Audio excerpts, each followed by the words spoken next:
série d'entretiens autour de la pédocriminalité. C'est un sujet lourd et douloureux, mais malheureusement tout à fait d'actualité, face auquel la réponse est encore trop souvent le silence, l'ignorance, le déni et le tabou. Pourtant, des milliers d'enfants et d'adultes sont concernés.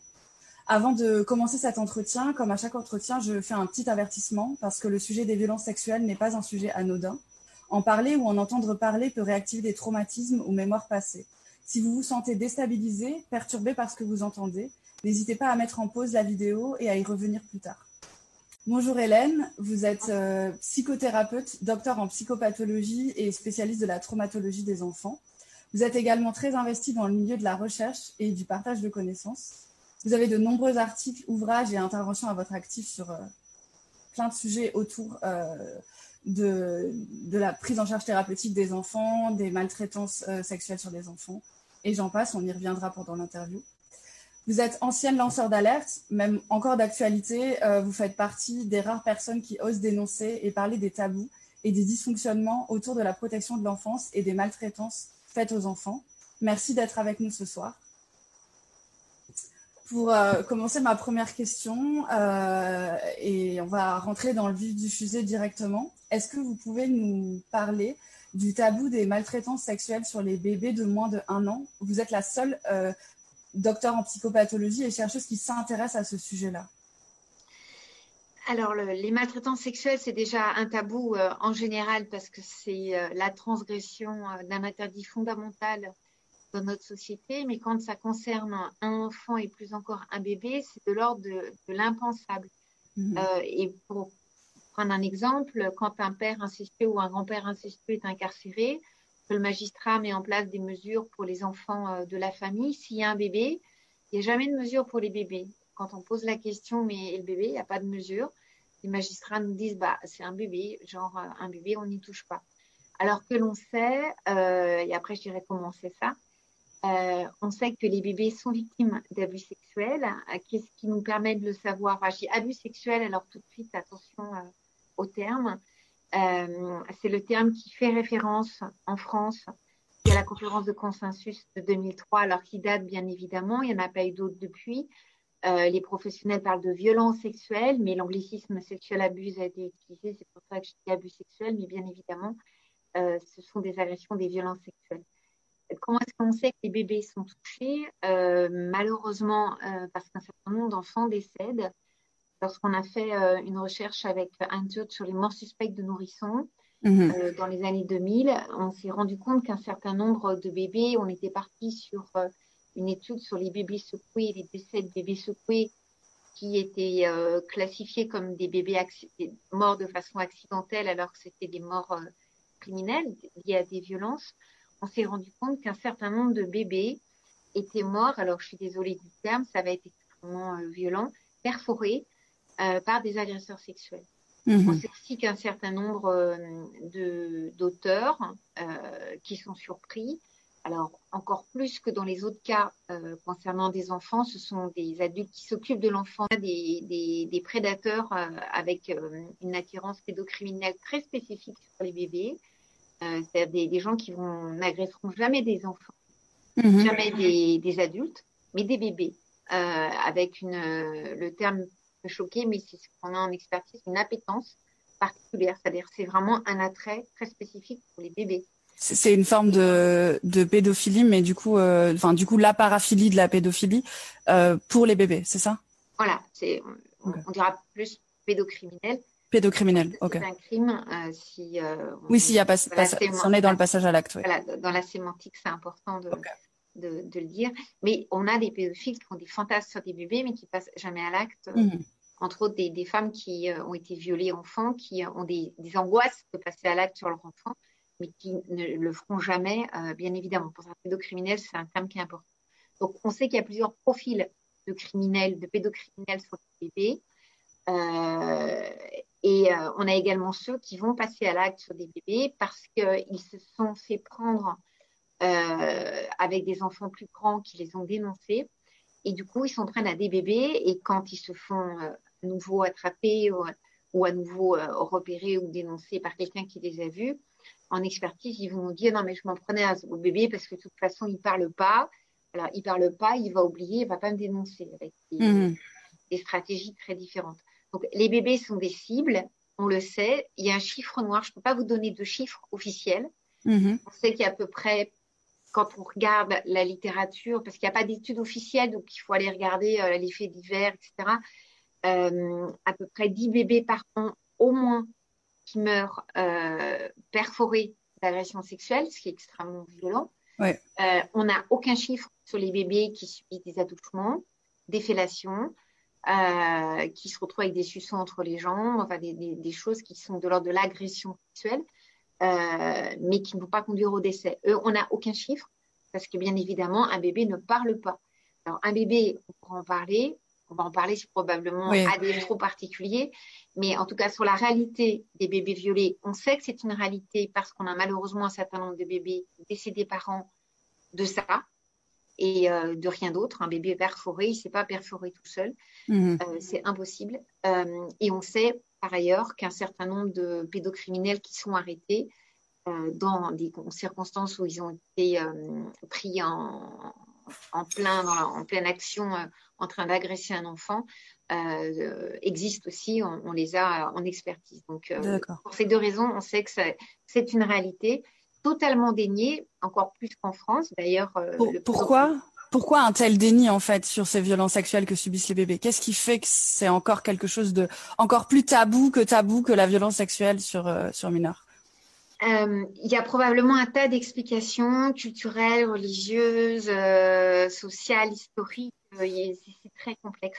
Il y a le tabou de la sexualité, il y a le tabou de la sexualité de l'enfant, il y a le tabou aussi de la souffrance psychique de l'enfant. Si on prend, vous en aviez parlé, moi je travaille beaucoup sur la souffrance psychique des enfants, sur la maltraitance, mais pas que. Conséquences des attentats, par exemple, le harcèlement scolaire, la souffrance physique des enfants n'a été reconnue que dans les années 80. C'est-à-dire qu'avant les années 80, en 70, quand un enfant était opéré du cœur, il faut savoir qu'il n'était pas du tout, il n'y avait pas du tout d'anesthésie, avec l'idée que le cerveau n'était pas mature, donc l'enfant ne souffrait pas. Donc, on avait des bébés qui avaient des soins d'une douleur extrême sans la moindre attention d'anesthésiant, comme on le fait aujourd'hui. Et il a fallu attendre les années 80-90 et beaucoup d'études pour que la souffrance physique soit reconnue. Et la souffrance psychique, les premières publications datent de l'après-guerre. Et en France, il y a eu les travaux de Thierry Bobet, Marie-Rose Moreau et les miens en particulier, Maurice Berger, Eugénie Izard, sur les conséquences psychotraumatiques sur les bébés, pas que de la maltraitance, et les enfants, pas que de la maltraitance. C'est très récent, c'est les années 2000. Donc, à l'échelle de notre humanité, c'est quand même assez court. Donc, il y a un vrai déni que les enfants puissent souffrir. Alors, peut-être parce que les adultes, ça les protège. J'entendais récemment par rapport aux attentats et au confinement. De toute façon, les bébés, les enfants, la maternelle, ça ne sert à rien de leur dire. Ils ne vont rien comprendre. Ils sont résilients. Alors, ça, c'est un mot qu'on utilise un petit peu pour ne rien dire. Ils vont vite oublier, etc. Alors, il y a des choses qui se basent, qui peuvent être discutées parce qu'en effet, le cerveau d'un bébé n'a pas la maturité neurophysiologique que le cerveau d'un adulte, donc il ne va pas imprimer de la même façon. Mais ça ne veut pas dire qu'un bébé n'est pas touché. Moi, je travaille beaucoup auprès des bébés endeuillés. Je peux vous assurer qu'un bébé qui perd sa maman, il a des réactions physiologiques, émotionnelles, pas avec les verbes, pas avec la même capacité langagière, bien évidemment, d'un adolescent. Et la mémoire sera différente une fois adulte, mais en aucun cas, on ne peut dire qu'un bébé ne souffre pas psychiquement. Donc, le déni, il est global sur la souffrance psychique des bébés. Et là, il est renforcé en plus parce que ça concerne la sexualité. La sexualité. Il faut arrêter de dire que la France est un pays des droits de l'enfant. On est peut-être dans le pays des droits de l'homme. Quelqu'un qui va maltraiter un enfant n'a pas, comme un homme qui va agresser ou une femme qui va agresser son enfant, il y a un déni d'altérité. C'est-à-dire que l'autre, à ce moment-là, n'existe plus. Il est réduit à l'état d'objet. Donc, on peut tout faire. Donc, ce sont des adultes qui sont capables de dire il n'a même pas pleuré, il n'a pas dit qu'il avait mal, il ne s'est pas défendu. Alors, on imagine bien qu'un bébé n'a pas la capacité déjà d'appeler à l'aide, n'a pas la capacité de partir en courant, donc c'est encore plus compliqué pour lui. Et quand on voit un adulte qui va projeter sur un enfant ce type de représentation ou d'interprétation, qui a quelque chose qui ne va pas du tout, et des droits de l'enfant, certainement pas. Parce que si on était dans un pays des droits de l'enfant, on se calerait sur les besoins de l'enfant. Il y a une conférence de consensus en 2017 avec beaucoup de travaux, dont ceux de Maurice Berger sur la question des maltraitances sur enfants, qui mettent en avant l'importance en protection de l'enfance de s'adapter aux besoins de l'enfant. Il y a un véritable problème en France. Alors là aussi, je ne vais pas être langue de bois. Allez-y. En France, si vous êtes censuré après, hein, vous dites pas oui. Hein. Ah non, non, France, on sera peut-être censuré par Facebook, mais la vidéo non, existera. mais c'est important que les gens comprennent. En France, on a un système dit très démocratique qui est basé sur la présomption d'innocence. Donc, on peut faire un petit schéma rapide. Vous avez une victime, vous avez des faits, vous avez un mis en cause. On ne parle pas d'auteur de mise en cause. En France, pour poursuivre, le magistrat, un procureur, s'il y a une plainte, s'il y a un signalement, ou un juge d'instruction, s'il y a une plainte avec instruction, il ne peut poursuivre que s'il peut faire l'imputabilité, c'est-à-dire que ces faits-là sont liés à cette personne-là sur cette personne-là. Mmh. S'il ne peut pas, c'est classé sans suite si c'est un procureur ou si une ordonnance de non-lieu, si c'est un juge d'instruction. Ça ne veut pas dire que les faits n'ont pas eu lieu. Ça veut dire qu'on ne peut pas les prouver. Mmh. Et la parole de l'enfant n'a pas valeur de preuve en France. Les maltraitances et les viols d'un enfant, ça ne se fait pas dans la rue. Donc, c'est extrêmement compliqué. On attend, et ça c'est très français, on attend que les enfants, et on dit beaucoup aux enfants, c'est à vous de parler, c'est à vous d'appeler le 119. Mais il faut savoir qu'un enfant victime, majoritairement, ne parle pas.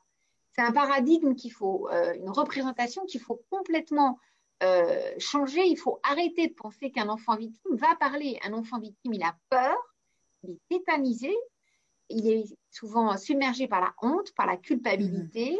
Il est souvent placé dans une confusion ou sous emprise psychique de l'auteur.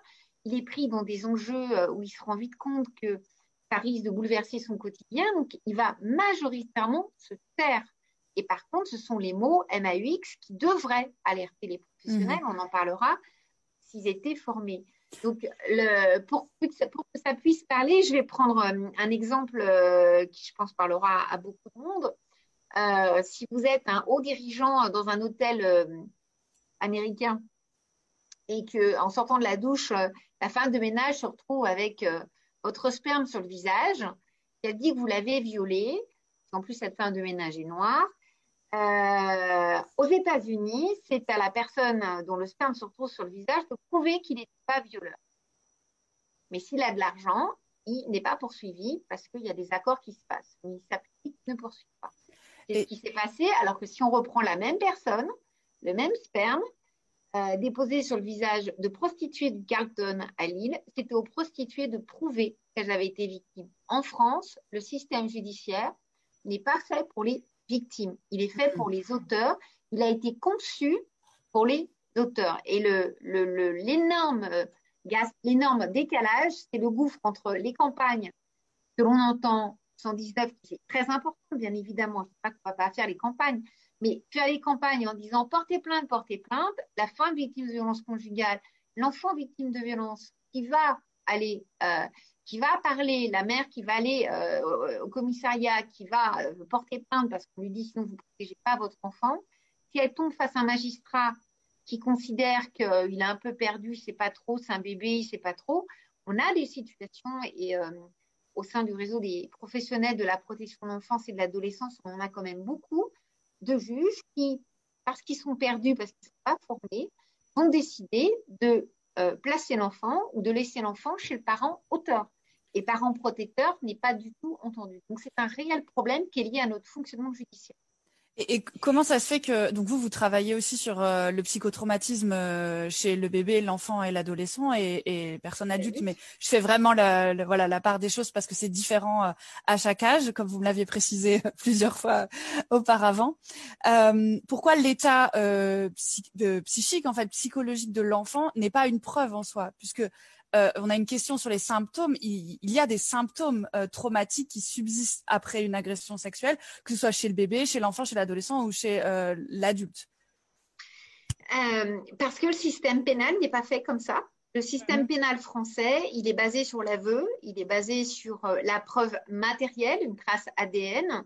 Alors, je vais être crue, je suis désolée, mais on parle de violence sexuelle, un anus, ça cicatrise très vite. Les médecins légistes sont capables de vous dire, selon le type de déchirure, si l'enfant est constipé, bah, ça déchire d'une certaine façon. S'il a été agressé, ça va déchirer d'une autre façon. Mais au bout de 3 mois, il n'y a plus de traces. C'est cicatrisé. Donc, c'est plus possible de dire ce qui s'est passé. Une déchirure d'hymen. Je suis désolée, c'est pas un gros mot. Hein, ça m'a été reproché au conseil départemental de Chambéry, mais c'est comme ça que ça s'appelle un viol. Oui. C'est le terme.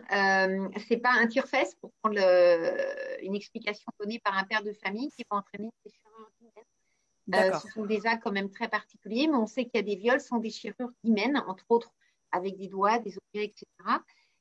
Donc, s'il n'y a pas de traces matérielles, au sens médico-légal du terme, il n'y a que la parole. Vous voyez bien, un bébé va parler, un petit, il va dire bobo, il va pas forcément avoir l'expressivité à juste titre d'un adolescent, et même un adolescent, il peut être pris par un sentiment de culpabilité, de honte, et pas forcément tout vous dire parce qu'il aura très peur des conséquences. Donc c'est pour ça qu'il faut être très attentif. Si on parle un petit peu de clinique, on a 3 grandes catégories de troubles. Les troubles qui sont très spécifiques, les troubles qui sont évocateurs et les troubles non spécifiques. Les troubles très spécifiques qui sont très, très rares, c'est ce que je vous ai dit là, les déchirures, les troubles médico-légaux qui sont constatables, des MST chez un bébé, hein, ça ne s'attrape pas avec une culotte sale, pour reprendre l'expression d'un père de famille. Des grossesses chez des enfants 12-13 ans, la majorité sexuelle, c'est 15 ans, donc là, il y a quand même un problème, quoi qu'en dise une ancienne secrétaire d'État. Il y a quand même un problème. Donc ça, c'est extrêmement rare. Les troubles qui peuvent paraître évocateurs, ce sont des troubles, et là-dessus, il faut être très attentif, qui peuvent apparaître tout de suite, et c'est ça qui est compliqué, qui peuvent des fois apparaître longtemps après, et le propre du traumatisme, alors de nature sexuelle, mais aussi un enfant qui a été confronté à un décès violent, par exemple, l'expressivité post-traumatique, elle n'est pas forcément immédiate. Elle peut être plusieurs mois, voire plusieurs années plus tard. Et certaines fois, ça décompense quand le parent devient parent, quand son enfant a l'âge qu'il avait. C'est à ce moment-là que les troubles se réveillent, quelque part, se réactivent, pour utiliser un terme un peu plus savant, donc en différé. Et ces troubles spécifiques, ça va souvent être des troubles, soit des jeux bizarres, à connotation sexuelle, des enfants qui vont avoir des masturbations compulsives. Se masturber, ce n'est pas en soi un gros mot, mais s'ils vont masturber les animaux, s'ils vont se masturber jusqu'au sang, s'ils vont masturber les camarades, essayer de masturber un adulte, là, ce n'est pas du tout adapté. Et je précise également pour des enfants handicapés mentaux, parce que ça, c'est des choses qui sont très banalisées. Ah oui, il est handicapé mental, c'est normal. Non, un handicapé mental, il ne masturbe pas un animal, ce n'est pas du tout adapté. Et ça fait partie des troubles qui sont évocateurs. Les troubles de l'ordre des troubles obsessionnels, des rituels de lavage en particulier, les souillures, parce que ça, on le sait en thérapie, beaucoup d'enfants agressés sexuellement se souillent, se font pipi dessus, caca dessus, pour parler vulgairement, parce qu'ils se protègent. Et ils nous le disent, je suis sûre que comme ça, je ne vais pas être agressée. D'ailleurs, dans la rue, les enfants des rues ou les adultes qui vivent dans la rue, souvent ne veulent pas se laver, parce que ça les protège d'agression. Donc ça fait partie des troubles qui sont évocateurs, qui doivent nous mettre en alerte. C'est ça. Des jeux traumatiques, des jeux qui répètent des scènes sexuelles, des comportements sexuels très compulsifs, des connaissances sexuelles. Papa, il m'a fait pipi dessus, ça ressemble à de la colle à papier peint. Tout ce qui est sensoriel, ça, c'est quelque chose qui est tout à fait évocateur. Les enfants qui vont vous décrire avec des grimaces le goût qui est le goût du sperme, la texture, ça s'invente pas et ça se voit pas dans les films pornographiques. Enfin, ça se voit dans les films pornographiques, mais ça se ressent pas. Quand l'enfant vous en parle, c'est vraiment quelque chose qui doit nous alerter. L'enfant, il peut avoir des troubles du sommeil, il peut régresser, il peut se mettre à être extrêmement agressif, à être régressif, à plus avoir de réaction, à être en retrait, à perdre ses apprentissages, à devenir avec des troubles oppositionnels qu'il n'avait pas. Toute une sphère de troubles qui témoignent que l'enfant va mal, souffre psychiquement. Et la grande difficulté, en particulier chez les agressions sexuelles chez les bébés, c'est que le bébé, si ça se passe une fois, il n'y aura pas forcément de trouble. Si ça se passe de façon très, très régulière et que l'auteur arrête, parce que l'enfant se met à parler, comme on le voit malheureusement dans un certain nombre de situations, l'enfant, quand il va avoir 2, 3, 4 ans, au moment de l'acquisition de la propreté, il peut avoir des sensations qui reviennent et avoir des masturbations compulsives, des comportements où il va s'auto-agresser. Ça, vous ne pouvez pas passer à côté parce que vraiment, ça se voit, c'est extrêmement violent pour les proches. On s'imagine que ça vient de se passer, mais c'est très rare que les professionnels ou les parents se disent, mais peut-être ça s'est passé quand il était petit. Il y a beaucoup d'agressions sexuelles, je vais être crue, mais l'agression sexuelle, elle peut être chez des enfants, chez des bébés, chez des petits, mais aussi chez les adultes. Ça peut être des pénétrations, donc là, souvent, ça fait des traces, mais pas toujours. Ça peut être, par exemple, des fellations, c'est un viol, mais il n'y a pas de traces. Ça peut être des attouchements, ou alors des griffures, mais c'est quand même très rare. Donc, il y a beaucoup d'agressions sexuelles sans traces, qui posent un énorme problème, entre autres pour les enfants quand ils n'ont que leur parole pour essayer de se défendre et que la parole n'est pas prise en compte, en tout cas en France, n'a pas valeur de preuve. C'est ce que vous disiez tout à l'heure, oui. À cause de notre système. Vous parliez des souvenirs, de la mémoire traumatique chez les bébés. Il y a une personne qui demande, qui s'appelle Elisa Roche, et qui demande si vous connaissez des cas d'enfants ayant des souvenirs d'agression sexuelle antérieure à 3 ans. Est-ce que vous en avez rencontré dans votre pratique? Alors, j'ai rencontré dans ma pratique des enfants ayant des... alors, la mémoire traumatique... un point important, parce que quand on parle de sémantique, la mémoire traumatique, c'est un non-sens, puisqu'il n'y a pas de mémoire. On devrait parler d'amnésie traumatique. Et c'est important d'utiliser les bons mots, parce que c'est un système, c'est un contexte, il y a beaucoup de confusion. Mémoire traumatique, c'est un non-sens d'utiliser ces deux mots accolés. Amnésie traumatique, oui, puisque c'est justement la mémoire qui fait défaut, qui ne s'encrypte pas. Donc, on va dire, oui, mais c'est pour ça qu'elle est traumatique. Il n'y a pas de mémoire au sens où on l'entend au niveau littéral. Ça, je le dis parce que du coup, c'est utilisé par ceux qui essayent de disqualifier des professionnels ou des victimes qui vont dire, ah, j'ai une mémoire traumatique. Non, j'ai un problème d'amnésie traumatique, ce qui n'est pas du tout la même chose. Et ça tient aux assises. La mémoire traumatique aux assises, vous n'êtes absolument pas considéré comme clair dans les explications que vous donnez. Donc, moi, en tant qu'expert, j'ai eu 3 cas d'enfants dans des situations d'enfants de moins de 18 mois, donc des tout petits, qui avaient des flashs sensoriels. J'ai une situation d'un petit garçon qui est venu en consultation, il avait 5 ans, avec un comportement sexuel complètement inadapté. Donc, ça va être un peu glauque, dans les signes. Il agressait sexuellement sa sœur, ses camarades. Il essayait de mettre dans les fesses tout ce qu'il pouvait, ses fesses, les fesses des copains, des copines dans les toilettes, etc. C'était extrêmement violent et c'était compulsif. Il était puni, il continuait, il recommençait. Il avait un comportement extrêmement régressif. Il avait un problème d'encoprésie alors qu'il n'y avait pas de problème neurophysiologique. Il faut toujours s'assurer de ça. Donc, énormément de signes qui faisaient penser que cet enfant avait été agressé sexuellement.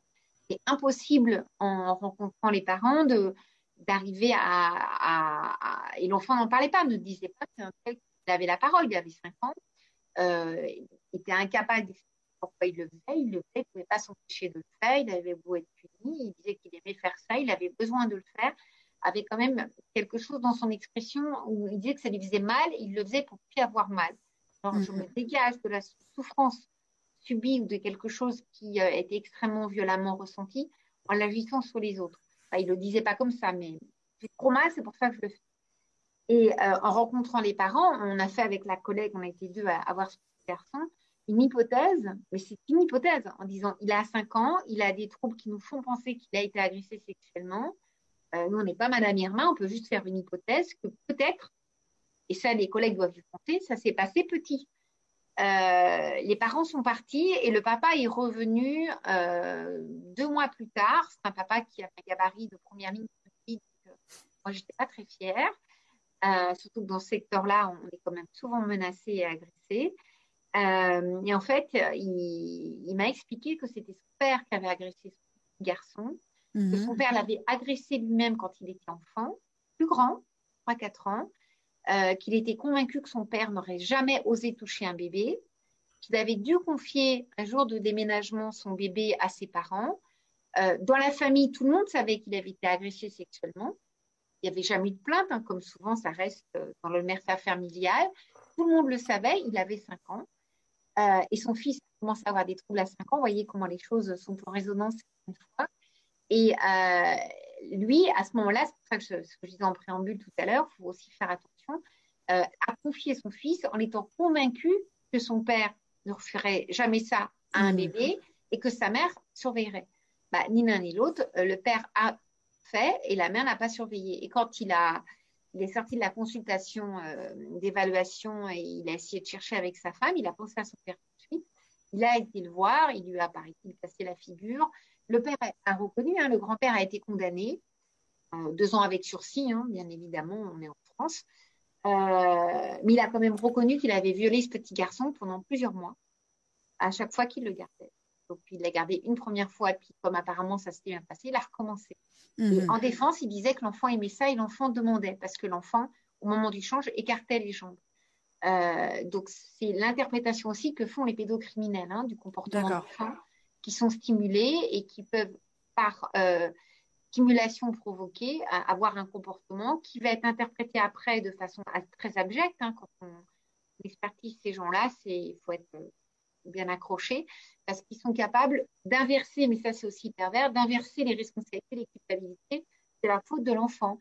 Il s'est mis comme ci, il m'a provoqué, il a fait ci, il a fait ça. On entend souvent le terme résilience comme si c'était un mot magique, comme si c'était l'oubli. Être résilient, ça veut dire on apprivoise ses troubles. Ça ne veut pas dire qu'on ne souffre pas. Une personne qui a été victime de viol enfant, elle va souffrir toute sa vie. Ça ne se répare pas. Et ça serait mentir à une victime de lui dire ça va se réparer. Ça ne se répare pas, par contre, on peut vivre avec. On peut apprendre à vivre avec.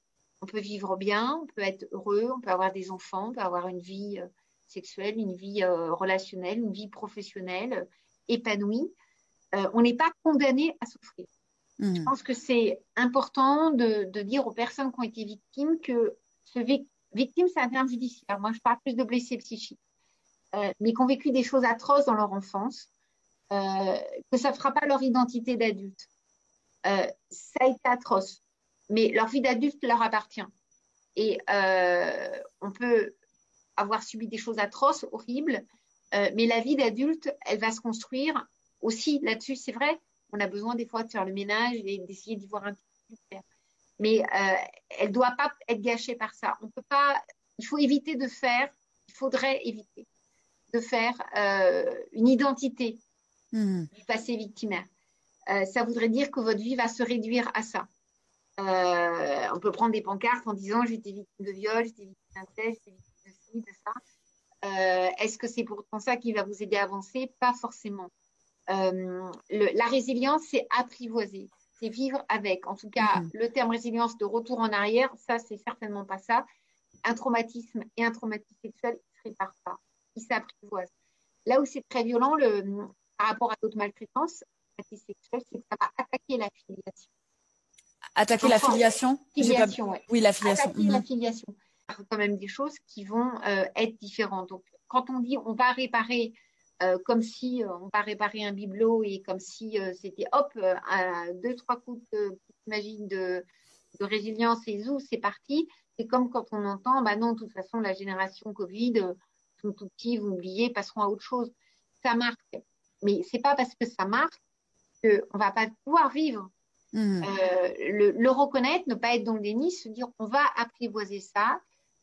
Les cauchemars, il n'y a pas de molécules anti-cauchemars. Les victimes de viol, de maltraitance qui ont duré font très souvent des cauchemars à vie, des cauchemars qui sont épouvantables. Si on avait une molécule pour empêcher le cauchemar, je pense que la personne ferait fortune. Il y a des traitements qui permettent d'être complètement assommé et d'être dans des états de limite hypnotique pour dormir et vous faites des nuits, mais sans médicaments, c'est très compliqué. Par contre, on apprivoise, on apprend comme un vieux compagnon de cauchemar qui arrive, on apprend à faire avec. apprivoiser, je pense que on a un devoir de vérité par rapport aux victimes. Et le fait de leur dire, on va réparer, comme on va réparer un trou de chaussette ou comme on va réparer un verre cassé, c'est pas vrai. On apprivoise, il y a une cicatrice qui est là, qui fait mal, il y a des moments de la vie qui font particulièrement mal, il y a des réactivations. La plupart des victimes sont très, très seules, très isolées. Donc, avoir le versant très idéalisé, la thérapie miracle qui fait qu'on arrive à... Et on a oublié, on n'oublie pas qu'on a été violé, jamais. On apprend à vivre avec, on peut vivre avec. Il y a des thérapies très aidantes, les thérapies comportementales, les thérapies corporelles, les thérapies comme l'équithérapie, par exemple, avec les animaux, avec les chevaux, peuvent être extrêmement aidantes à un moment donné. Il y a d'autres thérapies qui seront aidantes à un autre moment donné. Ça va dépendre de la personne, du type d'agression, du type d'abus et du thérapeute, parce que la thérapie, c'est une rencontre aussi. Vous avez beaucoup d'enfants qu'on va mettre en CMP avec l'idée qu'ils sont suivis. Tout le monde est rassuré. Et puis, vous le voyez 20 ans plus tard, il vous dit, le psy, il attendait que je parle et moi, j'attendais que le psy me parle. Donc, parler à un enfant victime, c'est aller vers lui et pas forcément attendre qu'il vous parle. Donc, il y a des fois des malentendus violents entre thérapeute et victime. C'est particulier à la prise en charge. Ça, c'est la première réponse parce que je reviens à ce que vous m'avez posé comme question. Sur les auteurs, on a beaucoup d'avocats d'auteurs qui, on le voit à l'expertise. Quand on est plusieurs experts et qu'on les voit pas au même moment, on sait que l'avocat est passé. Ils vont mettre en avant le fait que, oui, il a violé parce qu'il avait été violé enfant. En fait, ce que l'on va retrouver, c'est pas forcément des abus sexuels chez les violeurs. Ceux qui sont incarcérés, parce qu'il y a tous ceux qui passent à travers les mailles et qu'on n'attrape pas et qui sont dans la nature, et il y en a quand même beaucoup à cause du système pénal que j'ai décrit tout à l'heure. Et pour ceux pour lesquels on est amené à faire des expertises, ce qu'on voit, c'est qu'il y a quand même une faille profonde dans la reconnaissance de l'autre, dans l'empathie, dans l'altérité, dans le fait d'intégrer l'interdit. Un enfant, quand il commence à être propre, quand il commence à avoir 3-4 ans, l'intimité dans notre culture, on n'est pas au fin fond de l'Amazonie, on est en France, c'est quelque chose qui s'apprend. Alors, le Covid a beaucoup d'effets négatifs, mais il aura peut-être un effet positif de changer nos toilettes scolaires.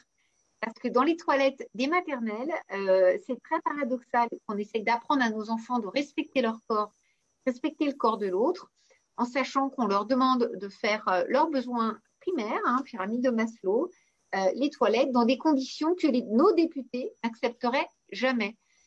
Donc, bien évidemment, là, avec le Covid, les règles sanitaires, j'espère que ça va changer pour le mieux. Ça peut être que mieux. Pour préciser, pour les parents qui n'ont pas mis leurs enfants à l'école ou qui ne savent pas à quoi ressemblent des toilettes d'enfants en maternelle, c'est des toilettes ouvertes où toute la classe va ensemble et où les garçons et les filles sont, la plupart du temps, je ne vais pas faire de généralité, mais mélangés.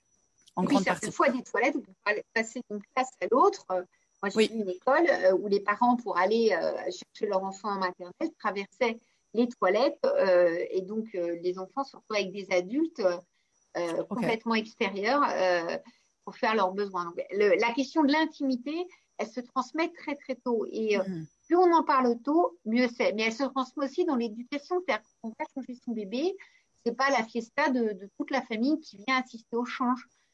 Quand l'enfant apprend la propreté, il y a un espace pour apprendre à être propre. On va pas mettre le pot au milieu du salon et faire la hola avec son enfant parce qu'il est devenu propre. La question de l'intimité se transmet dans le respect de l'autre. Et c'est aussi ça qui est important dans l'éducation de nos enfants, dans la façon dont on se respecte. Il n'y a pas de transmission de l'interdit et il n'y a pas de respect de l'intimité. Et ça, c'est extrêmement problématique. Et c'est aux parents de le transmettre à l'enfant, très tôt. Et donc là, on parle d'intimité. Et comment on aborde la notion de consentement ? Alors, il faudrait déjà définir c'est quoi le consentement. Alors, je vous laisse donner votre définition du consentement. Le consentement, c'est d'être d'accord, pour le dire simple, c'est d'être d'accord pour quelque chose, mais d'être d'accord en conscience. Ça veut dire quoi? Ça veut dire qu'un tout petit peut être d'accord pour faire une bêtise parce qu'il n'a pas notion que c'est une bêtise. Il peut être d'accord pour faire quelque chose parce qu'il trouve rigolo de faire quelque chose, mais il n'a pas notion que c'est interdit. Donc, il faut avoir une capacité de discernement, c'est-à-dire d'intégration d'un certain nombre de choses pour comprendre que telle ou telle chose ne se fait pas. Et moi, j'ai vu des enfants de maternelle avec un agresseur sexuel instituteur qui n'avait pas de caleçon et les enfants devaient passer leurs mains et c'était pour eux un jeu. D'ailleurs, ça a beaucoup dérouté les parents.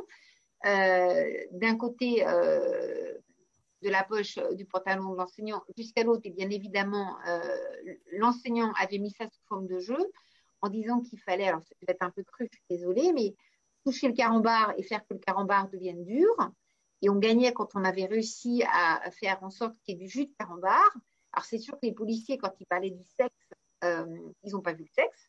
Donc du coup, après, on a dit que c'était des enfants menteurs. Bon, là, il y avait du sperme, donc traces ADN qui ont quand même permis de poursuivre, mais il a pris que du sursis, cet homme-là. Mais les enfants, c'était ludique. Donc eux, ils étaient consentants pour jouer. Ils jouaient. Donc il faut faire très très attention parce que ce terme-là peut être instrumentalisé par certains réseaux mafieux, pédocriminels, avec l'idée que l'enfant est consentant, il est d'accord. Et puis, il peut y avoir une confusion aussi des limites entre l'admiration et l'affection qu'on ressent pour une personne adulte et ce qu'on appelle le désir d'adulte et l'amour. Alors, il y a Ferenczi qui était un collègue de Freud, en même période, qui avait parlé de confusion des langues, qui est un terme assez juste, enfin, c'est la traduction, mais l'enfant, il va y aller avec son idée de tendresse, de jeu, de quelque chose de ludique, de chercher un câlin, de réassurance, et l'adulte va en profiter, l'adulte tordu, l'adulte qui est pédocriminel, va en profiter pour créer une confusion et créer quelque chose qui est de l'ordre de l'emprise. Mais on le voit aussi dans les violences conjugales, on le voit aussi certaines fois dans les violences entre un thérapeute et un patient, on voit aussi la façon dont un enseignant et un élève, dont tout d'un coup, on profite d'un ascendant pour créer une forme de confusion et inverser un petit peu les responsabilités et dire après, bah non, c'est lui qui m'a provoqué, c'est lui, d'ailleurs c'est ce qu'ils disent aux assises, quand il passe aux assises. Donc, parler de consentement et chez un enfant mineur, pour moi, ça pose un réel problème éthique. Vous venez de vous faire un état des lieux qui est quand même assez édifiant. On n'a pas parlé de la protection de l'enfance, mais vous avez écrit un livre avec Eugénie Izard sur les dangers dans la protection de l'enfance. Qu'est-ce que vous mettez derrière ce mot et finalement derrière l'omerta, en fait, de la protection de l'enfance? La France n'est pas du tout le pays des droits de l'enfance, ça je l'ai dit, je l'affirme. Si ça l'était, on n'aurait pas des situations catastrophiques comme on les a actuellement, à savoir des parents protecteurs qui sont poursuivis, des enfants victimes d'inceste qui continuent d'être placés chez le parent auteur alors qu'on a tous les éléments, qu'on a fait X signalements, qu'on a des éléments médico-légaux, etc., qui permettent d'attester qu'il se passe des choses.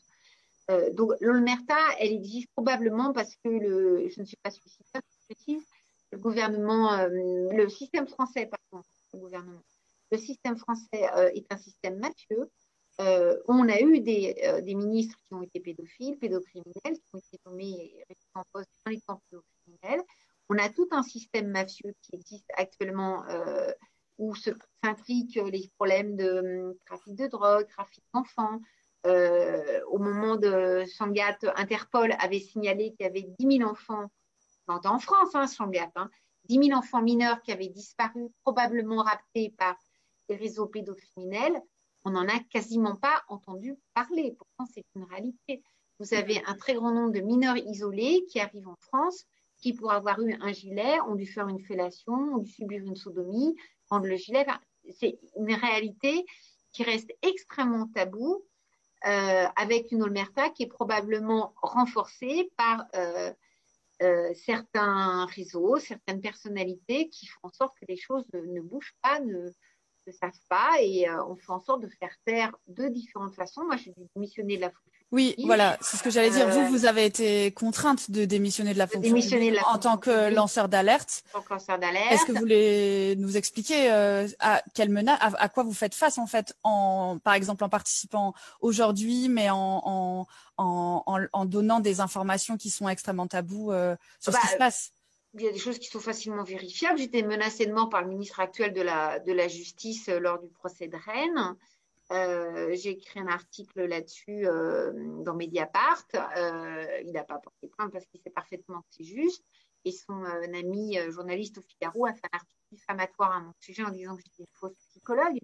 ça s'appelle du hacking, ça s'appelle une façon de disqualifier un professionnel. Et il y a des collègues qui après vous disent de toute façon, c'est une fausse psychologue, c'est bien écrit dans le Figaro.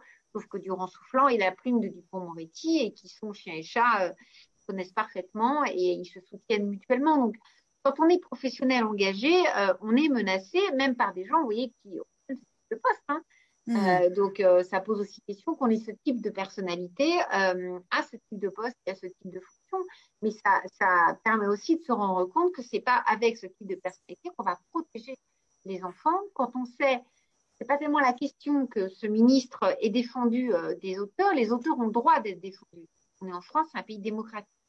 Mais c'est un avocat qui est très connu pour humilier les victimes. Les humilier jusqu'à ce qu'elles se fassent dessus, qu'elles pleurent, humilier les professionnels qui interviennent et les terroriser.